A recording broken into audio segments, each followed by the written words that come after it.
when you moved to New York in the 90s in your 20s, you said when you were 20, you've said that the city was a city in flux. It was a city that was still finding its soul. You've said this in previous interviews. So I want to linger on this a bit more. What was your first impression of New York City? For those of us who weren't there in the 90s, what was the city like? How did it make you feel? I loved it. When I was getting my first class, which was not a class, that they were grounding us into the realities of being at school in Manhattan at the School of Visual Arts, giving us a New York essentials education, how to be protected and safe and smart and savvy and street savvy and be careful and be street smart. I would see nothing wrong. I'm the child of my mother and father who never think of the other as wrong. They taught us never to think another would harm us.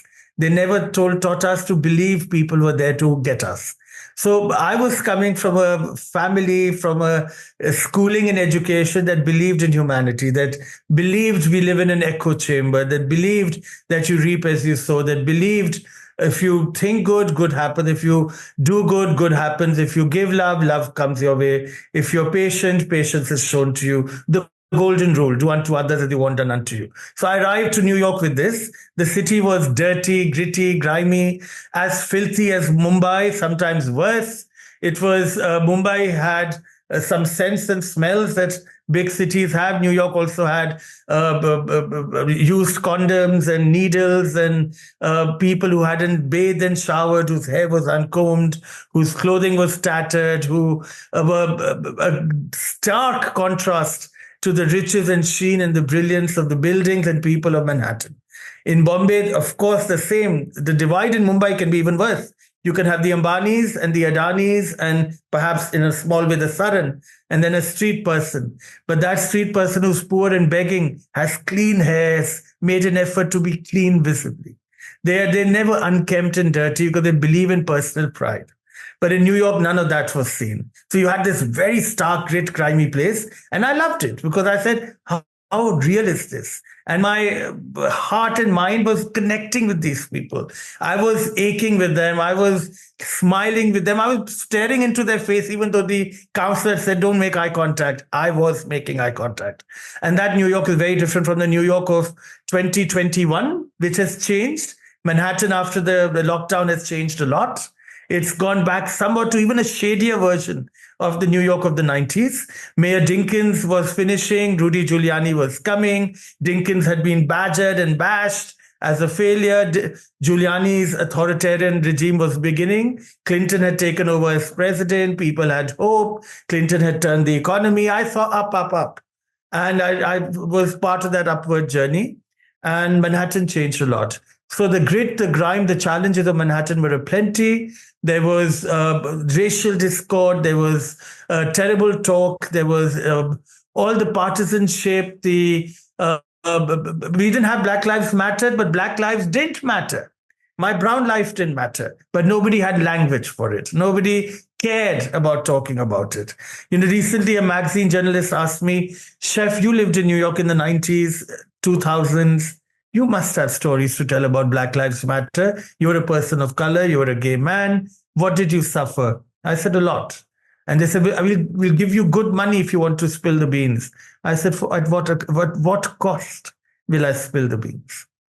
I said, the chefs who've become stars, who I'm seeing on magazines, who are my peer, are celebrated, have wives and children. Some have grandchildren.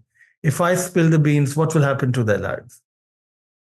If I want to spill the beans, I want to do what Mark Twain did, have a condition that 150 years after my demise, my autobiography will be published.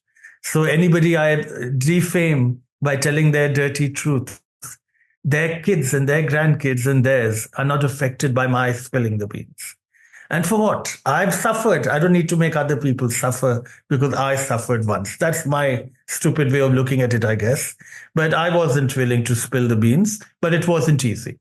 The ride in Manhattan was terrible. There was terrible inequality, which still exists. And we didn't have the ability to talk and get somewhere. If we did, we were silenced.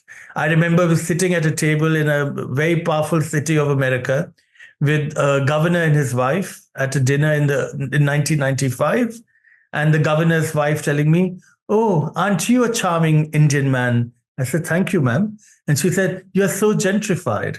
And I'm like, She said, "You can eat with a fork and you speak good English." And I'm like, oh my God. She just, and then with a straight face. No, she didn't even think she had said something bad. Others would tell me, "You're so good looking for being an Indian. You speak such good English. You're really, oh, I love that you're Indian, but you're so different. You are special." And I would think, how am I special? You speak good English. You dress well. You're clean. Who says these things to anybody? But they did in America of 1990s, 2000, 2005, 2010. We were still having people say these things. And they would put their foot in their mouth with no idea about what they just said or done. I remember a state senator in peanut growing farming community in America telling me that I would love meeting a vice chancellor of a university because they're my people. And they were excited that this vice chancellor was coming to see me the next day. And we arrive, and the vice chancellor is a strapping, tall, good-looking man, much darker, from South India, I assumed. Even I was assuming. And I understood. So when the lady, the senator's wife, said to me, "Oh, he's Indian?" And the vice chancellor of the university was a funny man. He said, "Yes, ma'am, I'm low class and he's upper class." That makes sense. So because of our color difference, I was upper class, he was lower class. He was joking, she was thinking of it as being real. And we both looked at each other and rolled our eyes. And these are educated people with such juvenile reactions. But I looked at them as not being juvenile, not being mean, not being hateful.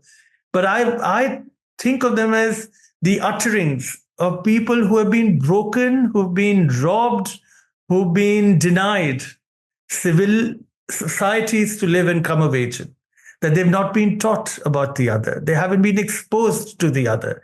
They haven't been given verbiage about accepting and celebrating another. So they're not to be blamed. It's society that has to question itself, challenge itself, and rattle itself to right these wrongs, not the humans who make these very ridiculous statements, but I think innocently.